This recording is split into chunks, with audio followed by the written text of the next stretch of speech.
Eh bien, je viens vous parler d'un truc beaucoup plus énorme que la Fashion Week. C'est l'expo Take Me, I Am Yours, qui se tient à Paris à l'hôtel de la Monnaie. Take Me, I'm yours. Oui. Déjà, le titre joue sur l'équivoque puisque ça veut dire « Prends-moi, je suis à toi ». En fait, rien de sexuel là-dedans. Le visiteur peut prendre et emporter chez lui des objets exposés. Mais quel rapport avec la Fashion Week, Fabrice? Attends, tu vas voir, c'est énorme. Oui. Dans une grande salle, il y a 4 tas gigantesques de vieux vêtements qui dégagent une odeur nauséabonde.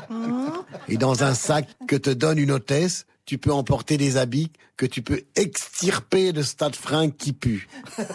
Après, tu peux faire pareil avec des cartes postales de la Tour Eiffel, des bonbons, des confettis. Il y a aussi des capsules signées Yoko Ono. Oui. Mais elles sont mises en vente, hein, c'est normal. Elles sont remplies de vide. Et il y aura toujours des ébahis qui ont rien dans le ciboulot pour acheter un truc aussi bidon. Et quelle est l'intention des organisateurs de cette expo, Fabrice? Alors là, il faut que je cite Christian Boltanski, artiste plasticien et commissaire de l'expo. Je le cite, j'ouvre ses guillemets. Il y a l'idée que les œuvres peuvent être regardées de manière différente. Par exemple, on peut choisir un vêtement qu'on aime bien, le mettre dans un sac et porter ce vêtement, ou choisir de le laisser dans le sac et ça devient une œuvre. Donc t'entends la Jade. Chez toi, si tu laisses ton linge sale dans un sac, au lieu de le mettre dans la machine, par exemple au programme Couleurs délicates, Oui. eh ben ça devient une œuvre. T'es une artiste, la Jade, et tu le savais pas, c'est énorme.